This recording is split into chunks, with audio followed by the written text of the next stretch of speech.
कहते हैं कि इतिहास कभी खत्म नहीं होता, ये तो बस वो गुजरे हुए कल और आज के बीच की एक लंबी बातचीत है। और जो स्रोत हमारे पास हैं वे हमें उस बातचीत का हिस्सा बनने का एक अनोखा मौका देते हैं। हाँ, ये एक संवाद तो है, लेकिन हमें ये भी याद रखना चाहिए कि ये एक अधूरा संवाद है। हम सिर्फ वही सुन सकते हैं जिसके सबूत बचे हैं। मतलब अनगिनत कहानियां, सोच और भावनाएं वो हमेशा के लिए खो चुकी हैं। तो इसलिए हमारा काम और भी ज्यादा रोमांचक और कह सकते हैं चुनौतीपूर्ण हो जाता है। बिल्कुल। तो आज हम इसी चुनौती को स्वीकार करेंगे। हमारे पास जो स्रोत हैं वो हमें इतिहास की बनावट और हमारे शुरुआती पूर्वजों की कहानी बताते हैं। तो मान लीजिए कि हमें अपने सबसे पुराने पूर्वजों के जीवन की एक तस्वीर बनानी है। हमारे पास कोई वीडियो या कोई किताब तो है नहीं, तो हम शुरू कहाँ से करेंगे? ये इतिहास की सबसे बड़ी जासूसी है और आज हम देखेंगे कि इसके सुराग कैसे खोजे और जोड़े जाते हैं। इस जासूसी के खेल में सबसे पहले हमें समझना होगा वो समय के विशाल पैमाने को। स्रोत बताते हैं कि पृथ्वी का इतिहास लगभग 4.5 अरब साल पुराना है। ये आंकड़ा इतना बड़ा है कि दिमाग चकरा जाए, और इसकी तुलना में हम इंसानों यानी होमो सेपियंस का इतिहास महज 3 लाख साल पुराना है। इसे समझने का एक और तरीका है। अगर हम पृथ्वी के पूरे इतिहास को एक कैलेंडर वर्ष में समेट दें, मतलब जनवरी से दिसंबर तक, तो इंसान कब आए? शायद साल के आखिर में। हाँ, उस साल के आखिरी दिन 31 दिसंबर को रात के लगभग 11:54 पर। और जिसे हम रिकॉर्डेड हिस्ट्री या लिखित इतिहास कहते हैं, वो तो साल के आखिरी 10-15 सेकंड में शुरू हुआ। तो ये नजरिया हमें एक तरह से विनम्र बनाता है। ये हमें याद दिलाता है कि जिसे हम मानव इतिहास कहते हैं, वो इस ग्रह की कहानी का एक बहुत ही छोटा हाल का अध्याय है। ये सोचना ही हैरान करने वाला है।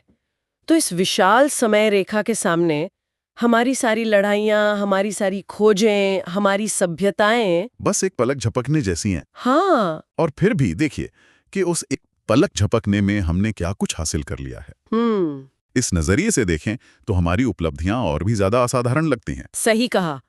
इतने कम समय में आग पर काबू पाने से लेकर चांद पर पहुंचने तक का सफर। बिल्कुल, ये इंसान की असाधारण क्षमता की कहानी है। ठीक है, तो अगर हमें इस विशाल समय रेखा पर किसी घटना को अंकित करना है, तो हम तारीखों की गणना कैसे करते हैं? आजकल दुनिया भर में ग्रेगोरियन कैलेंडर का इस्तेमाल होता है, जिसे हम कॉमन एरा और बिफोर कॉमन एरा में बांटते हैं। हाँ, हिंदी में सामान्य संवत यानी सासा और सामान्य संवत पूर्व यानी सासापू। सही। और इसी ढांचे में एक बहुत ही रोचक पेच है जो अक्सर लोगों को उलझन में डाल देता है। वो क्या है?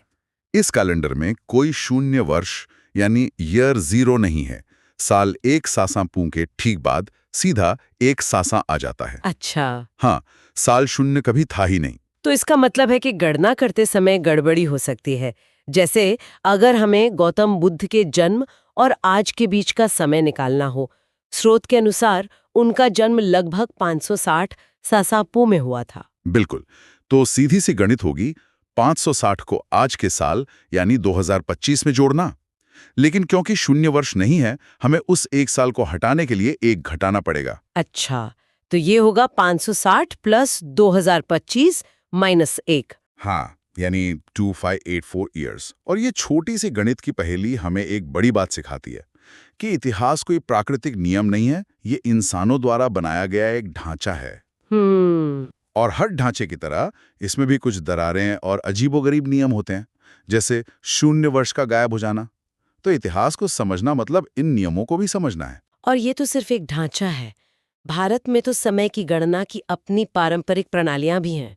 स्रोत में पंचांग का जिक्र है, जो सूर्य और चंद्रमा की चाल पर आधारित है। सही कहा। ये दिखाता है कि हर संस्कृति ने समय को अपने तरीके से समझने और मापने की कोशिश की है। समय की कोई एक सार्वभौमिक कहानी नहीं है। तो ये कैलेंडर्स हमें समय का एक ढांचा देते हैं, जैसे किसी जासूस के पास केस की एक टाइमलाइन हो।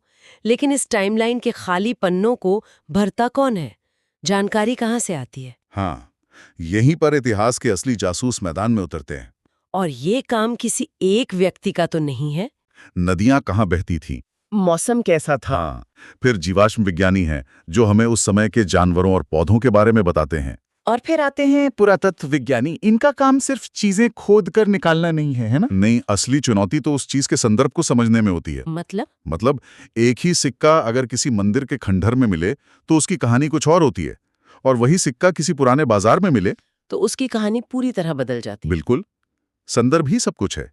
एक टूटा हुआ मिट्टी का बर्तन शायद बेकार लगे, लेकिन अगर वो किसी कब्र में किसी कंकाल के पास मिला है तो वो हमें उस समय के अंतिम संस्कार के रीति रिवाजों और शायद मृत्यु के बाद जीवन की धारणाओं के बारे में बताता है। तो कह सकते हैं कि पुरातत्व विज्ञानी सिर्फ चीजें नहीं बल्कि कहानियां खोद कर निकालते हैं। सही कहा आपने।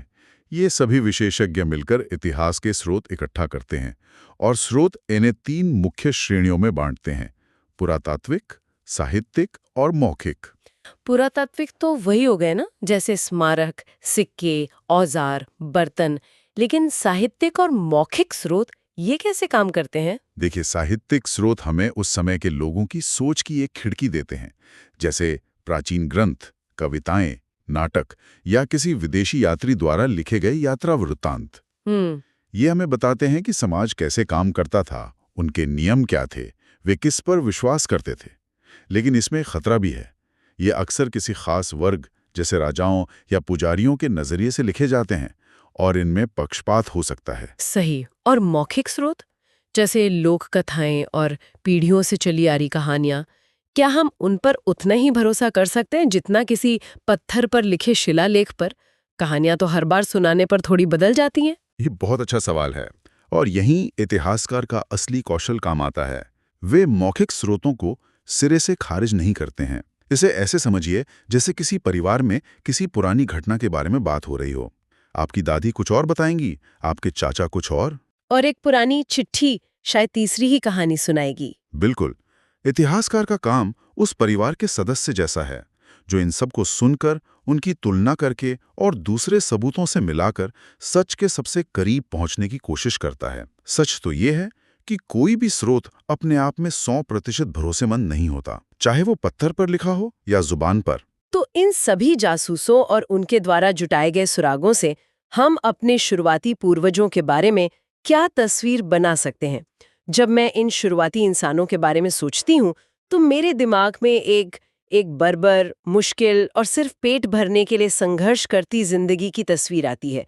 क्या ये सही है, या वे सिर्फ जीवित रहने से ज्यादा भी कुछ कर रहे थे?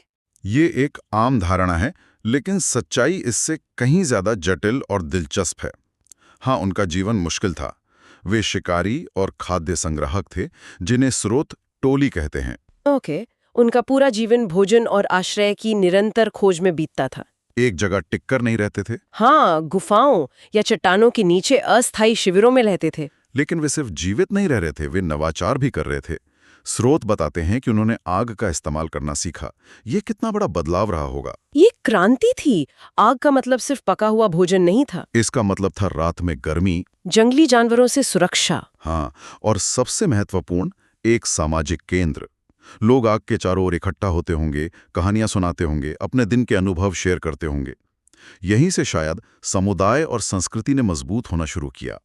इसके अलावा उन्होंने पत्थर के नुकीले और धारदार औजार बनाए, जिससे शिकार करना और दूसरे काम बहुत आसान हो गए।